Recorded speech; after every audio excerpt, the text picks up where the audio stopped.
मित्रांनो नमस्कार. Part 2 chelation या टॉपिक मधलं पार्ट 2 मध्ये मी तुमचं सगळ्यांचं स्वागत करतोय. आपण पार्ट 2 मध्ये काय बघणार आहे की क्वेश्चन नंबर 2 आपण बघणार आहोत. Distinguish between metal chelate and metal complex. Part 1 मध्ये आपण ऑलरेडी ह्याच्यावरती बघितलेलं आहे. फक्त आपण त्याच मुद्दे पुन्हा एकदा व्यवस्थितपणे समजून घेणार आहोत की मेटल चिलेट म्हणजे काय आणि मेटल कॉम्प्लेक्स म्हणजे काय. तर मित्रांनो बघा, इथं मेटल चिलेटची व्याख्या दिलेली आहे. आपण बघितलं माग काय, the compounds containing heterocyclic ring and formed by the combination of metal ion and chelating agents are called metal chelates. असं कंपाऊंड्स ज्या कंपाऊंड मध्ये हेट्रोसायक्लिक रिंग असतात आणि जे कंपाऊंड्स काय केलेलं आहे की मेटल आयनने आणि पॉलिडेंटेड लिगँड्सने बनलेलं आहे. पॉलिडेंटेड लिगँड्स म्हणजे ज्या लिगँड मध्ये 2 किंवा 2 पेक्षा जास्त डोनर ऍटम्स आहेत, त्यालाच आपण चिलेटिंग एजंट म्हणतो. तर मेटल आयन आणि चिलेटिंग एजंट किंवा पॉलिडेंटेड लिगँड यांच्या कॉम्बिनेशनने जो का कंपाऊंड तयार झालेला आहे आणि ज्याच्यामध्ये हेट्रोसायक्लिक रिंग आहे, तर त्याला आपण म्हणतो मेटल चिलेट. त्याच्यानंतर मेटल कॉम्प्लेक्स म्हणजे काय, दी नॉन सायक्लिक कंपाऊंड. मागच्या व्हिडिओमध्ये आपण बघितलं सायक्लिक म्हणजे काय, नॉन सायक्लिक म्हणजे काय वगैरे. तर the non cyclic compound formed by the combination of metal ion and monodentate ligand is called as metal complex. एक नॉन सायक्लिक कंपाऊंड आहे आणि ते कसं तयार झालेलं आहे, तर ते तयार झालेलं आहे की मेटल आयन आणि मोनोडेंटेड लिगँडने तयार झालेलं आहे. मोनोडेंटेड म्हणजे ज्या लिगँड मध्ये फक्त एकच डोनर ऍटम आहे. तर अशा पद्धतीने जर मोनोडेंटेड लिगँड आणि मेटल आयन जर एकत्र आले आणि त्याच्यापासून जे काय कंपाऊंड तयार होतं त्याला आपण म्हणतो कॉम्प्लेक्स. आणि पॉलिडेंटेड लिगँड आणि मेटल आयन जेव्हा एकत्र येतात तेव्हा जे काय कंपाऊंड तयार होतो त्याला आपण काय म्हणतो, चिलेट. ओके. त्याच्यानंतर इथं काय म्हटलं बघा, metal chelate it is formed when suitable polydentate ligands म्हणजे chelating agents are treated with suitable metal ion under specific conditions. Metal chelate केव्हा तयार होतात, जेव्हा पॉलिडेंटेड लिगँड्स म्हणजेच चिलेटिंग एजंट्स जेव्हा आपण मेटल आयन बरोबर एखादा सुटेबल मेटल आयन बरोबर रिएक्ट करतो सुटेबल कंडिशन मध्ये, तर त्यावेळी मेटल चिलेट तयार होतो. त्यानंतर मेटल कॉम्प्लेक्स केव्हा तयार होतात, it is formed when suitable monodentate ligands are treated with suitable metal ion under specific conditions.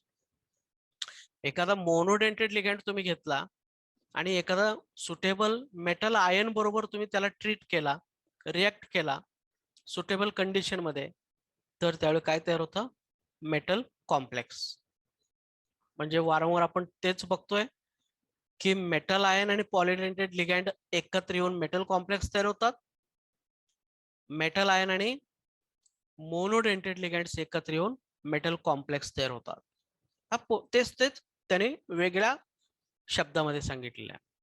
पुढं, अप्रोचिंग लिगँड्स आर ऑलवेज पॉलिडेंटेड. तेच तर ते मेटल आयनच्या जवळ येणारे जे काही लिगँड्स आहेत ते सगळे कसे असणार आहेत, ते पॉलिडेंटेड असणार आहे. पॉलिडेंटेड असल्याशिवाय मेटल चिलेट तयार होत नाही. आणि approaching ligands are always monodentate. Monodentate म्हणजे एकच डोनर ऍटम असणारा लिगँड. तर इथं मोनोडेंटेड असल्याशिवाय कॉम्प्लेक्स तयार होत नाही.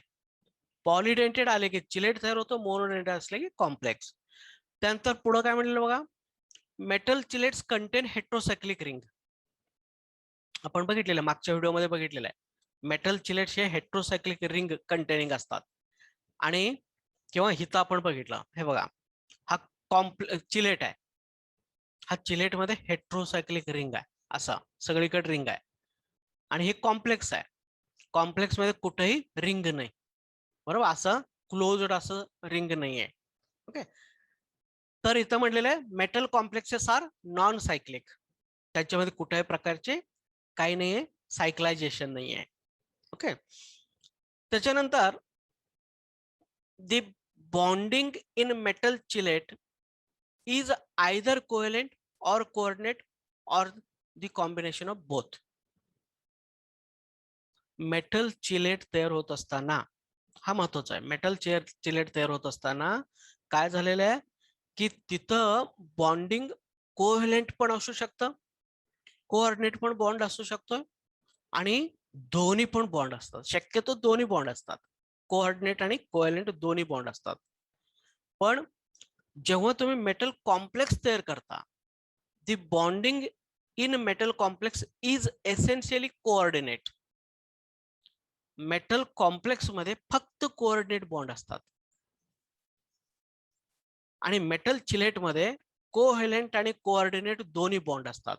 आता बघा इथं हा मेटल चिलेट आहे, कुठला, हा मेटल चिलेट आहे. ह्याच्यामध्ये काय झालं, ह्याला आपण कोऑर्डिनेट बॉन्ड म्हणतो. जे एरोने दाखवलं ना, तर त्याला आपण कोऑर्डिनेट बॉन्ड म्हणतो. इथं कोऑर्डिनेट बॉन्ड पण आहे. आणि जे एरोने दाखवलेले नाही, असं फक्त असं रेष आहे, तर त्याला आपण म्हणतो कोव्हॅलेंट बॉन्ड.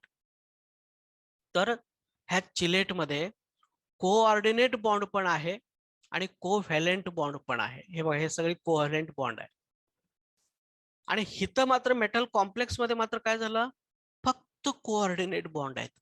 ऑब्जेक्टिव्ह साठी लक्षात ठेवा, मेटल कॉम्प्लेक्स मध्ये फक्त कोऑर्डिनेट बॉन्ड असतात आणि मेटल चिलेट मध्ये कोऑर्डिनेट बॉन्ड पण असतात, कोव्हॅलेंट बॉन्ड पण असतात. ओके, असा.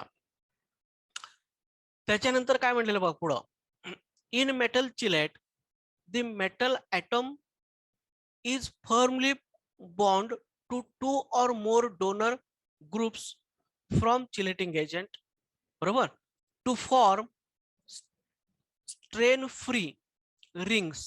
Therefore metal chelates have high stability. काय म्हटलं बघा, तर मेटल चिलेट मध्ये जो काय मेटल ॲटम किंवा मेटल आयन आहे, ते काय झालेलं आहे, दोन किंवा दोन पेक्षा जास्त डोनर ॲटमने पकडलं गेलेलं आहे. त्यामुळं ते घट्ट पकडलं गेलेलं आहे, स्ट्रेन फ्री पकडलं गेलेलं आहे.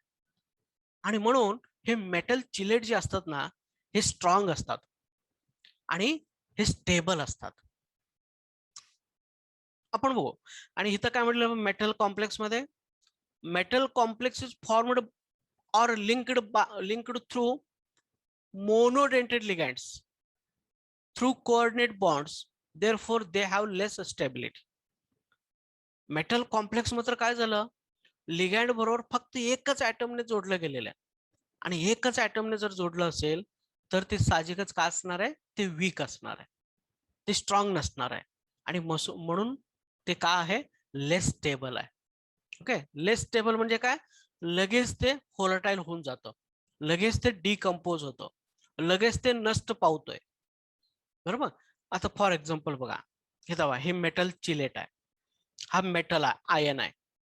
हा मेटल आयन कितीने अटॅच झालेलं आहे, हे बघा, हिथं दोन आणि हिथं दोन, असं चार चार ॲटमने पकडलं गेलेलं, बरोबर.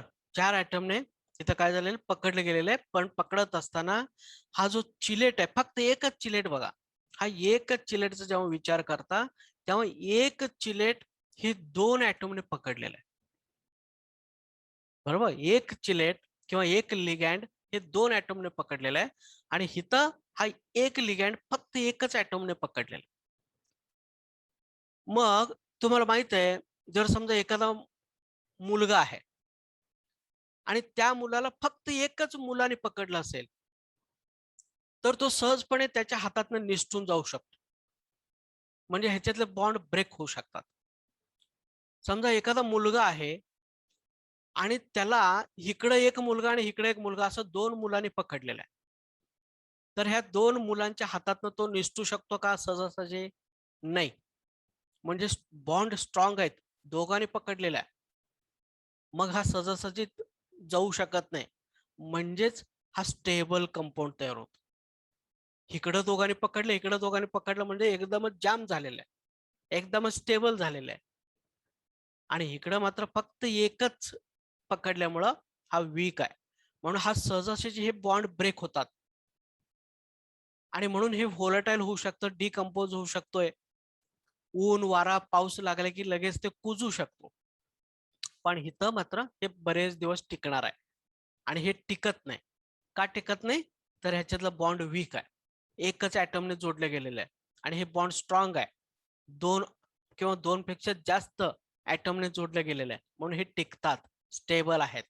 ओके, टिकतात म्हणजे स्टेबल आहे, टिकत नाही म्हणजे लेस स्टेबल आहे. ओके, असा. त्याच्यानंतर इथं 7 पॉइंट मध्ये काय म्हटलं बा, they dissociate negligible in solution और water, they dissociate comparatively more in solution और वॉटर. तुम्ही जर समजा हे चिलेट घेतला आणि पाण्यामध्ये टाकला किंवा अल्कोहोलमध्ये टाकला किंवा आणखीन कुठल्या तरी लिक्विड मध्ये टाकला, तर हे सहजासहजी ब्रेक होत नाही, डिसोसिएट होत नाही. डिसोसिएट म्हणजे हे सुट्टे सुट्टे होत नाहीत, CH2 सेपरेट झालाय, NH2 सेपरेट झालाय, Cu सेपरेट झाला, असं होत नाही. कारण का? तर हे बॉन्ड स्ट्रॉंग आहे, एकमेकांना घट्ट चिकटून आहेत, ते एकमेकांना घट्ट पकडलेलं आहे, म्हणून सहजासहजी ते विरघळत नाही. डिसोसिएट होणे म्हणजे विरघळणे आपण म्हणू. तर हे सहजासहजी विरघळत नाही, कारण का? ह्यांच्यामध्ये बॉन्ड घट्ट आहे, स्ट्रॉंग आहे, भरपूर बॉन्ड आहेत, भरपूर दोऱ्याने बांधलेलं आहे. त्यामुळे भरपूर दोऱ्याने बांधलं असेल तर ही जी खांब आहे, ही खांब हलू शकत नाही.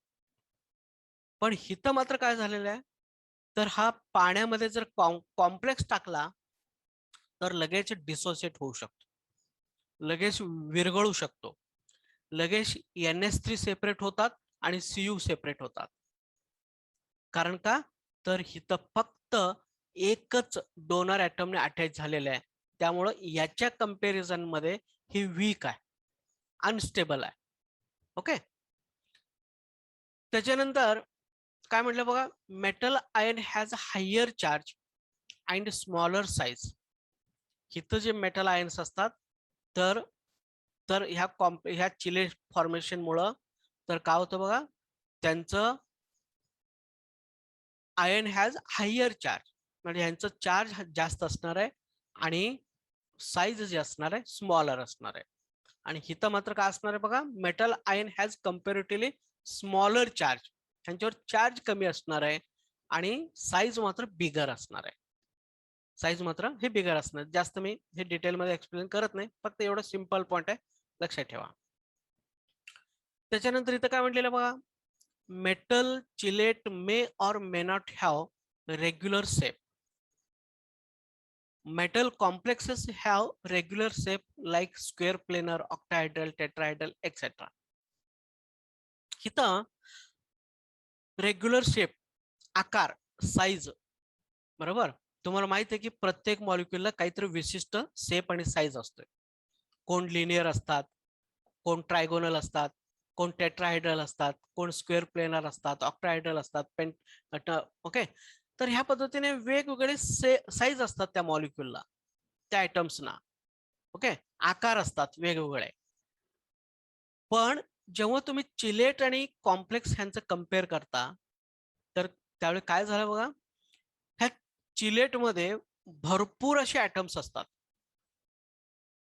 भरपूर गर्दी आहे, भरपूर ॲटम्स आहेत. तर भरपूर ॲटम असल्यामुळं ह्याला विशिष्ट प्रकारचा आकार मिळत नाही, ह्याला विशिष्ट प्रकारचा आकार मिळत नाही आणि मग आकार नसणारा कंपाऊंड हा तयार होतो.